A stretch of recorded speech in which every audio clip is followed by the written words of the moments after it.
um tema aí que todo mundo fica debatendo, e será que ele é útil mesmo? Para que ele serve? Estou falando especificamente com você, cristão que sentou na igreja e um dia, uma hora ou outra, apareceu esse debate lá no YouTube. O que significa isso? O que é essa parada de calvinismo, arminianismo, quem que tá certo, quem que é o herege? E aí, que lado eu tomo desse partido, dessa briga que atravessa aí séculos desde o Sínodo de Dort, onde foi discutida essa questão? Vamos entender esses dois pontos de uma maneira bem simples, assim, direta, sabe? É claro que aqui a gente vai ter que fazer algumas reduções e tal, é bem introdutório ao tema. Se for estudar aí, boa sorte, são meses e anos de dedicação.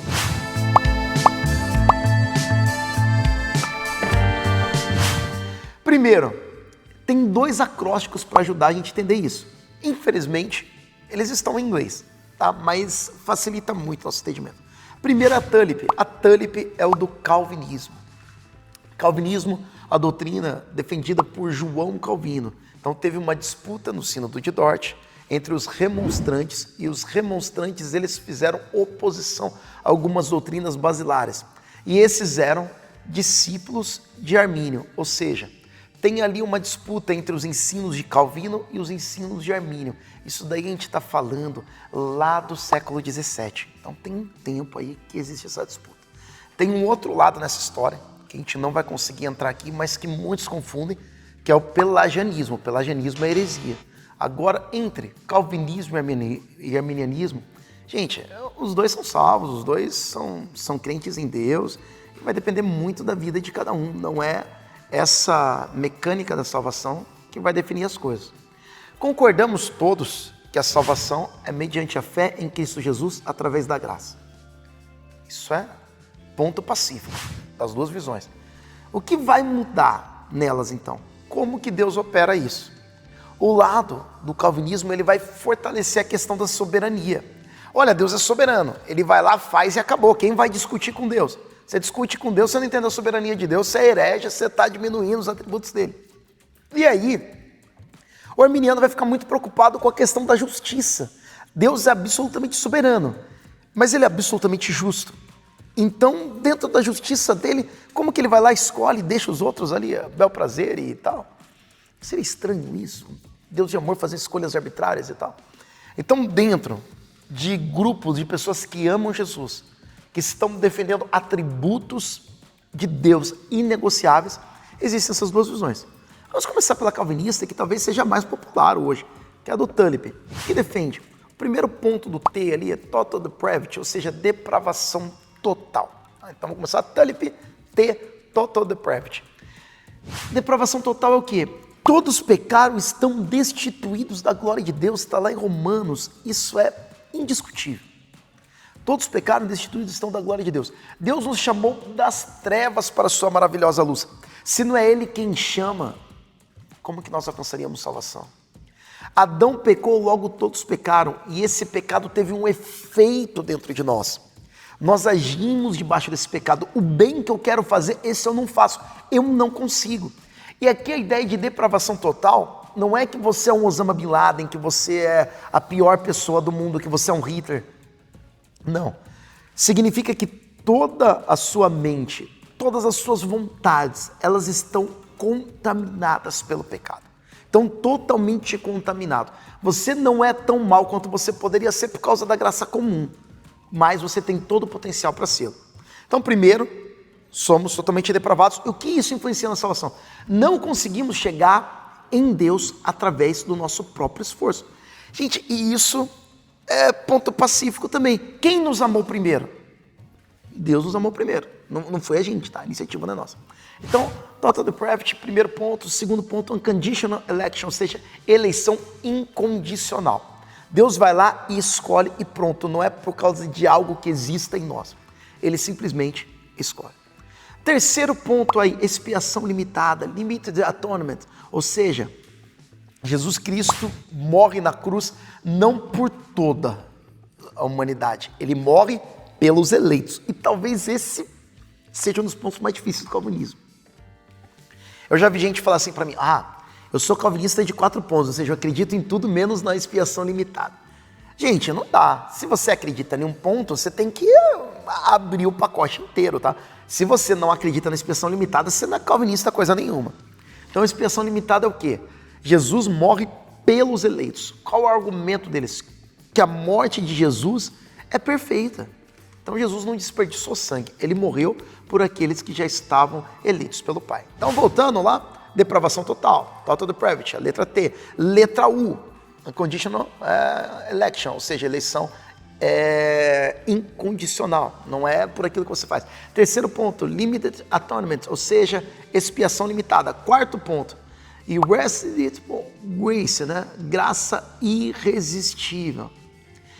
Aqui a gente tem uma canção que todos nós amamos e talvez os arminianos estejam cantando. A sua irresistível graça me alcançou. Quem é esse? Então essa música, a autora ali ela é calvinista e é linda essa música. Ou seja, a sua irresistível graça me alcançou. Ou seja, quando o Espírito Santo começa a fazer o trabalho em você, é impossível resistir.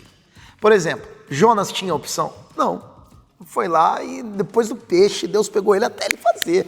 Paulo teve opção? Não, a graça foi lá até derrubar ele e ele fazer. Então é esse o ponto. A graça é irresistível, você não pode resistir à graça de Deus. E o último ponto é perseverança dos santos. Em inglês é praticamente a mesma coisa. Tá? Perseverança dos santos é o último que vai fechar a tulip aí.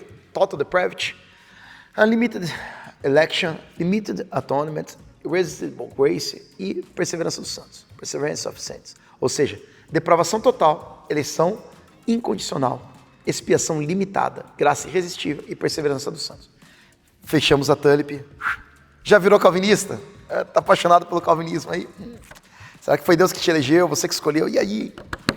Vamos agora para um acróstico onde os arminianos foram assim um pouquinho saidinhos. Como que eles vão montar os acrósticos? Eles falam assim, contra tulip, facts, ou seja, fatos. E o F aí é freed by grace to believe, ou seja, eu sou livre pela graça para crer. Eu estou dentro do aspecto da depravação total. Gente, duvidar da depravação total é ser herege, tá? Não dá. A depravação total, ela está presente tanto no arminianismo quanto no calvinismo. Se você duvidar da depravação total, você vai acabar duvidando do sacrifício de Cristo, da Bíblia, e meu Deus do céu. Cuidado. Aí você vira pelagiano. Pelagiano é aquele que acredita que é só na sua vontade mesmo. Isso daí é absurdo, heresia, arranca isso daí. Vamos ficar entre calvinismo e arminianismo. Talvez ali um sabor agridoce igual o Saião defende, uma coisa que seja não tão grega quanto essas definições. Pode ser, mas não fuja da depravação total. Primeiro, você é livre pela graça para crer. Ou seja, a graça atua em você até o ponto que a depravação total ela não tenha mais efeito. E aí você consegue crer por causa dessa graça que te deu essa liberdade. Então vamos imaginar o seguinte, a depravação total é você afogado.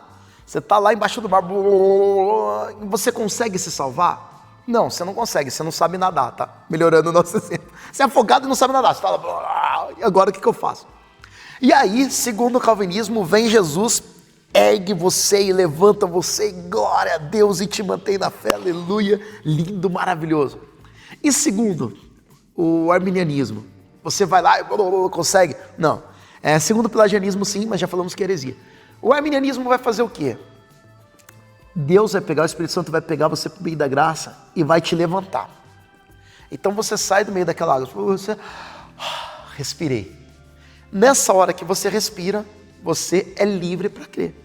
Então é como se fosse uma suspensão desse efeito noético, que é o efeito da queda, não é do Noé não, tá? É efeito na mente, noético de mente.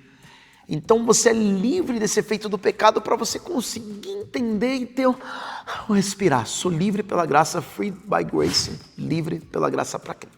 Segundo ponto, atonement for all, ou seja, expiação para todos. Isso daqui é João 3,16. Deus amou o mundo, enviou o seu Filho unigênito para que todo aquele que nele amou o mundo, todo mundo. Então existe uma oportunidade real para todos. Então a eleição aqui, a expiação, desculpa, ela é para todos. Terceiro ponto, então facts, freed by grace, o azinho, atonement for all, ou seja, expiação para todos. Terceiro ponto, conditional election, ou seja, uma eleição condicional. Não é unconditional, ela é conditional. Ou seja, depende da fé.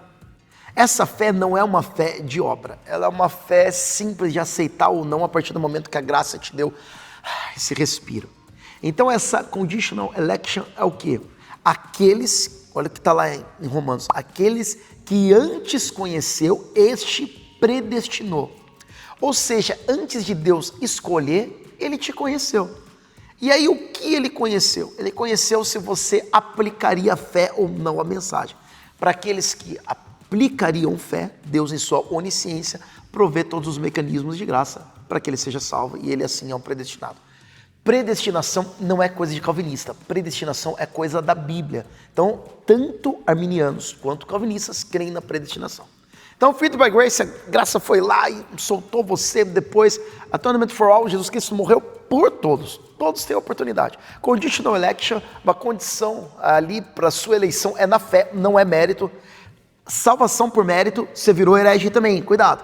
Eu fiz isso, não fez nada. Jesus Cristo morreu na cruz. Eleição por mérito é diminuir o sacrifício de Cristo. Isso é absurdo.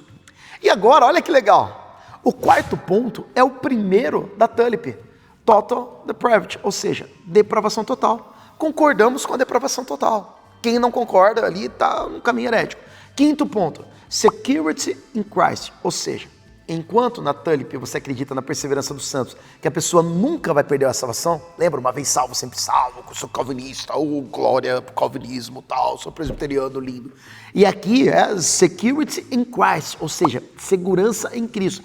Cristo é a nossa segurança, sem dúvida. O arminiano também crê nisso. Se a nossa segurança não for Cristo, meu Deus do céu. Agora, qual é o ponto? Que existe a possibilidade, o arminiano ele crê nisso, existe uma possibilidade da apostasia. Onde está isso? Em Hebreus 6. Aqueles que uma vez provaram o dom celestial e bababá, que abandonaram, é impossível que volte. Gente, eles provaram o dom celestial. O Espírito Santo fez a obra ali, mesmo assim, eles negaram. Então a apostasia é uma possibilidade, por isso existe essa janela dentro do arminianismo. E vamos lá então, para entender bases principais, olha que legal. 1 Timóteo 2, 3 e 4, defendendo agora o arminianismo. Porque isto é bom e agradável diante de Deus, nosso Salvador, que quer que todos os homens sejam salvos e venham ao conhecimento da verdade. Então, como que ele elege ali, incondicionalmente, e manda a gente para o inferno? Complicado. Outro ponto aqui, agora, em favor dos calvinistas. Ninguém pode vir a mim, João 6,44, se o Pai que me enviou o não trouxer. E eu ressuscitarei no último dia. Então, a pessoa veio, não é porque ela veio, o Pai que trouxe. Então, é Deus que faz tudo. E aí a gente tem duas bases bem legais aí para discutir essas coisas, né? E por último, eu acho que eu peguei esse exemplo do Hernando Dias Lopes. Hernando Dias Lopes, ele é um calvinista, assim, amado pelos arminianos, pelos irmãos pentecostais. Então, ele é um homem de Deus extraordinário. Eu estudo dentro de um ambiente calvinista. São pessoas incríveis, pessoas que amam Jesus, amam a palavra. E eu preciso aprender muito com eles. Sou um zero perto daqueles professores incríveis lá. E uma lição muito preciosa que o Hernando Dias Lopes traz aqui sobre como que nós encaramos isso no dia a dia. Eu acho isso maravilhoso. John Wesley e George Whitefield, eles caminhavam juntos. Eles tinham uma amizade linda, preciosa. E Wesley era mais pro lado arminiano, Whitefield calvinista. Aí uma vez perguntaram pro Whitefield, e aí, o que você acha do Wesley? Aquela pergunta capciosa, sabe, para fazer os dois brigarem. Então. Whitefield disse o seguinte, é o homem mais santo que eu conheço. Eu gostaria que ele pregasse no meu funeral. Whitefield, um calvinista, pedindo para Wesley, um arminiano, pregar no funeral dele. E detalhe, pregou. Continuando, uma vez perguntaram assim para Wesley, agora um pouco mais arrogantemente, sobre o Whitefield, falou assim, você vai encontrar o Whitefield no céu? Perguntando para o John Wesley, você vai encontrar o Whitefield no céu? Será que aquele calvinista lá vai ser salvo? Olha o que o Wesley responde. Eu acho que não vão encontrá-lo no céu. Não vou encontrar o Whitefield no céu, não. Ele vai estar tão perto de Deus que eu não vou conseguir chegar perto dele. Então, o que demonstra essas histórias? Uma unidade acima disso. Então, o pelagianismo, você duvidar da depravação total, da salvação pela graça, da expiação de Cristo. Essas coisas vai te colocar no caminho de heresia, vai tirar você da salvação. Agora, quanto ao arminianismo e calvinismo, dessas diferenças que eles nutrem aí, eu creio que elas não são distintivas o suficiente para você deixar de andar junto. Por último, eu acho que eu não posso me esquivar disso. Qual é o meu posicionamento? Eu creio que tem muitas histórias da Bíblia que faz a gente pensar, será que existia a opção ali? Tem horas que eu penso e eu falo, não, eu não consigo sair de Jesus. E às vezes a gente até fala isso, tá? E algumas histórias calvinistas assim, que você olha e fala, daqui é eleição pura. Por exemplo, João Batista. Você acha que o João Batista teria opção de não ser aquele que anunciaria Jesus? No ventre ali ele celebra, olha a escolha aí, né? Judas, filho da perdição. Jonas, Paulo, tem alguns ali que Deus escolhe e parece que realmente foi uma eleição incondicional, pronto. Agora, o que eu vejo? Eu creio que lidar com Hebreus 6 e lidar com outros aspectos da palavra de Deus sob a ótica calvinista, eu acho bastante complicado, eu tenho dificuldades pessoais em relação a isso. E qual é a minha maior dificuldade? Onde eu não abraço o calvinismo e me mantenho em uma posição arminiana.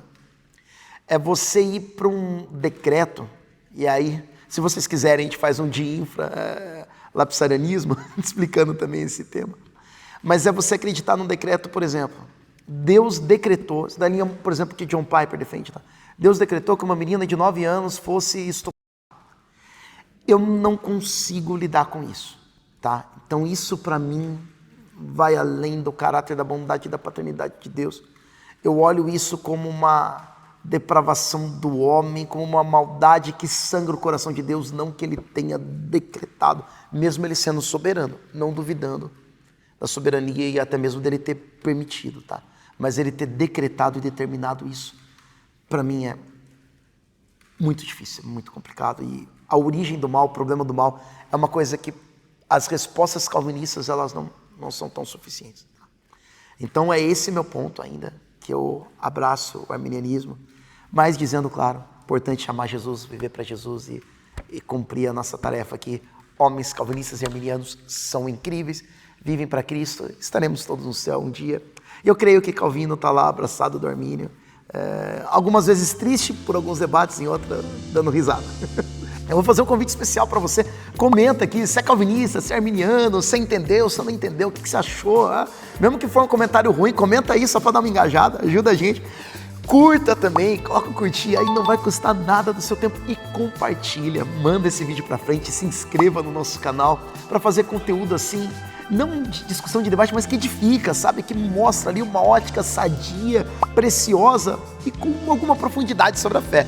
Esperamos você aqui no nosso canal, faça sua inscrição e participe desse projeto conosco. Que Deus abençoe você, calvinista, arminiano, que nos encontremos no céu, em nome de Jesus Cristo.